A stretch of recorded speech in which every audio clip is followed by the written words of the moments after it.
অম্বিকানন্দ মহারাজ, বাংলাদেশে চলছে ছাত্র আন্দোলন। এই হিন্দু ছাত্রছাত্রী, সংখ্যালঘু ছাত্রছাত্রী, এদের কথা কেউ বলছে না, 1 নম্বর। 2 নম্বর, বাংলাদেশে যা পরিস্থিতি দেখছি, বাংলাদেশের যে ছবিগুলো আমরা দেখাচ্ছি, ভয়ঙ্কর পরিস্থিতি। ছাত্র আন্দোলন আদৌ এরকম ভাবে হয়? দেখুন কিশলয়, বিপ্লব আর বিদ্রোহ এই দুটো শব্দের মধ্যে একটা পার্থক্য আছে।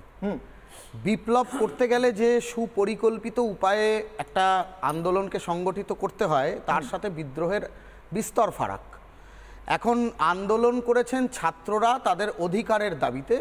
যে কোনো গণতান্ত্রিক রাষ্ট্রে, যে কোনো ধর্মনিরপেক্ষ রাষ্ট্রে ছাত্ররা যদি তাদের কোনো দাবি দাওয়া নিয়ে আন্দোলন করেন, সেটাকে নিঃশর্তভাবে সমর্থন করি।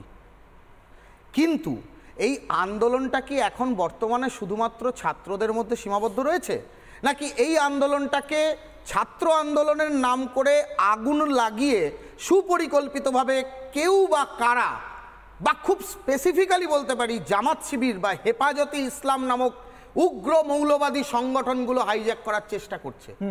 এই প্রশ্ন শুরু হয়েছিল ছাত্র আন্দোলন হিসেবে। হ্যাঁ, আন্দোলন হাইজ্যাক হয়ে গিয়েছে। যে কোনো আন্দোলনকে শুরু তো করার জন্য একটা ছুতো লাগে। হ্যাঁ, পায়ে পা দিয়ে ঝগড়া করতে গেলেও সেটার জন্য একটা ছুতো লাগে। কিন্তু আজকে ছাত্ররা তাদের অধিকার রক্ষার জন্য যে আন্দোলন করতে গেল, সেই আন্দোলনের পরিণতি কি আপনারা এখন যে ক্যামেরায় বা স্ক্রিনে যেগুলো দেখাচ্ছেন সেগুলো?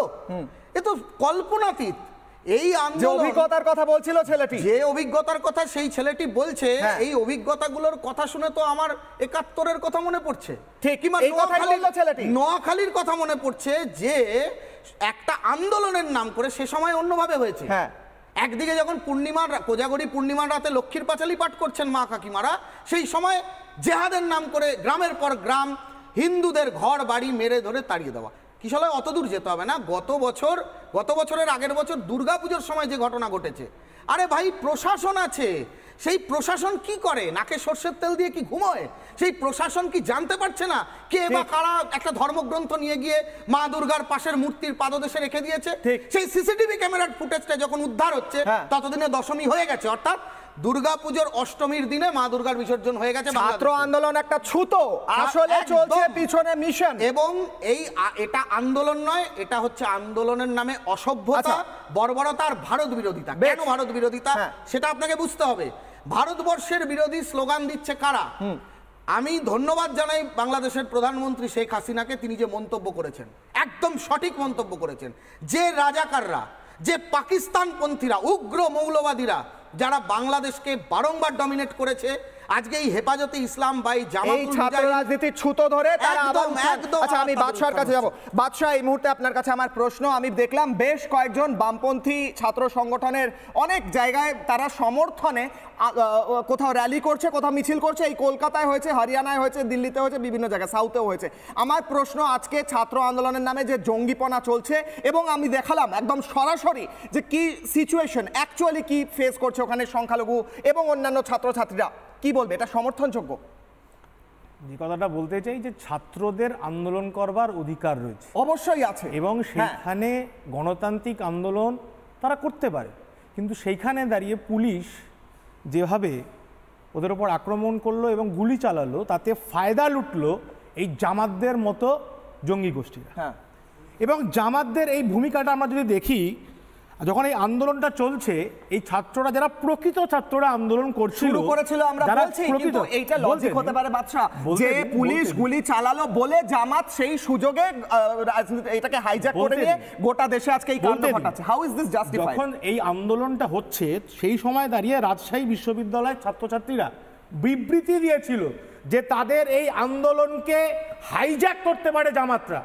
প্রকাশ্যে বলেছিল এবং বিবৃতি দিয়েছিল যে এই বিএনপি, জামাত, এরা সরে যান আমাদের আন্দোলন থেকে, ছাত্রদের আন্দোলনকে ছাত্রদের আন্দোলনে থাকতে দিন, আপনারা এখানে মানছেন? হ্যাঁ, অবশ্যই। সেখানে জামাতরা ঢুকে পড়েছে, এবং জামাতরা ঢুকে পড়েছে তার প্রকৃত প্রমাণ আমরা দেখেছি রাস্তাঘাটে। সেই হাইজ্যাক হওয়া আন্দোলনকে আপনারা কি করে সমর্থন করছেন? আমরা দুটো গুলিয়ে ফেলে, আপনারা তো স্টেটমেন্ট একটাও দেননি যে আন্দোলন এই মুহূর্তে হচ্ছে ছাত্রদের হাতের বাইরে বেরিয়ে গিয়েছে। দুটো গুলিয়ে, ভারতে কেন র্যালি হচ্ছে আমাকে এটা বলুন। দুটো না, ভারতে আপনি কোথাও দেখাতে পারবেন না ভারতের ছাত্র ফেডারেশন রাস্তায় দাঁড়িয়ে, না ভারতের ছাত্র ফেডারেশন স্পেসিফিক আমি বলছি না, বামপন্থী বেশ কয়েকটি সংগঠন এআইডিএস এই পরশুদিনই করলো এবং বেশ কয়েক জায়গায় হয়েছে যেখানে বলছে বাংলাদেশের ছাত্রছাত্রীদের পাশে আমরা আছি। বেশ, আমরাও তো আছি, কিন্তু এই জঙ্গিপনার বিরুদ্ধে কেন স্টেটমেন্ট? আমরা অবশ্যই জঙ্গিপনার বিরুদ্ধে স্টেটমেন্ট দিয়েছি। আপনি যদি বামপন্থীদের কথাগুলো শোনেন, বামপন্থীদের আলোচনাগুলো শোনেন, এই যে জামাত জঙ্গি গোষ্ঠীরা যারা আজকে ঘোলা জলে মাছ ধরতে নেমেছে, আর যারা আজকে বাংলাদেশের অভ্যন্তরে ঢুকে স্বাধীন ছাত্রদের আন্দোলনকে কাজে লাগিয়ে নিজেদের স্বার্থ কায়েম করছে, তাদের বিরুদ্ধে আমরা বরাবর ছিলাম, আজও আছি, আগামী দিনেও থাকবে। বেশ বেশ, এখানে বাচ্চা আমি তোমার কাছে আসছি, ফেরত আসছি। একটা এই মুহূর্তে প্রতিবেদন দেখাবো, পিঙ্কি আমাদের প্রতিনিধি, তুমি যেমনটা আপনি বলছিলেন যারা ফেরত আসছে, যে ভারতীয় ছাত্ররা ফেরত আসছে, যারা এমনকি ডাক্তার দেখিয়ে ফেরত আসছে, তাদের ওপরেও আক্রমণ হচ্ছে ফেরার পথে। ভাবুন, ছাত্ররা করে এই কাজ, কোন ছাত্র আন্দোলন, কার চোখে আপনারা পট্টি বাঁধার চেষ্টা করছেন কট্টরপন্থীরা? আমরা দেখছি রিপাবলিক বাংলার প্রতিটি প্রতিবেদনে আপনাদের পর্দাফাশ হবে। এই মুহূর্তে দেখাবো প্রতিবেদন পিঙ্কির, ফিরছি আলোচনায়। পেট্রাপোল সীমান্ত, অর্থাৎ যেটা বলা যেতে পারে দুদেশের সীমান্ত, সেই সীমান্ত থেকে প্রচুর মানুষ যারা বাংলাদেশ থেকে আসছেন এবং বাংলাদেশ থেকে ফিরছেন। কেউ ভারতে আসছেন যারা আটকে ছিলেন বাংলাদেশে, আবার কেউ বা বাড়ি যাওয়ার জন্য উদ্বিগ্ন, বাড়ি কেউ কেউ ফিরে যাচ্ছেন। আমি একটু কথা বলার চেষ্টা করব। वो बांग्लादेश में कुछ सिचुएशन ऐसी है तो हमको यहाँ पे आना पड़ा है। कहाँ पर पढ़ रहे थे आप? बांग्लादेश अभी हम वसुंधरा दिन मेडिकल कॉलेज के स्टूडेंट है। ढाका के अंदर कुछ सिचुएशन ऐसी रही है तो हमको इधर आना पड़ा है, लेकिन जो ये आंदोलन चल रहा है तो फिर क्या कि स्टूडेंट के अंदर सब भयभीत हो गए, सब डरने लग गए। तो हमारे कल निकले हैं 50+ स्टूडेंट इंडियंस कल निकले हैं और आज 34 स्टूडेंट आज हम आए हैं। तो हॉस्टल पूरा खाली हो गया? जी, हमारा हॉस्टल पूरा खाली हो चुका है वसुंधरा दिन मेडिकल कॉलेज का, और अभी भी स्टूडेंट फंसे हुए ढाका सेंटर के अंदर, जो इसमें हमारी बहन भी है। इंटरनेट कनेक्शन बिल्कुल 2-3 दिन से बिल्कुल बंद था, कोई इंटरनेट कनेक्शन नहीं हो रहा था, ना घर पे बात हो पा रही थी, घर वाले में भी टेंशन थे। বাংলাদেশের অবস্থা একটু খারাপই বর্তমানে। আর্মি নেমেছে? আর্মি নেমেছে ঢাকায়।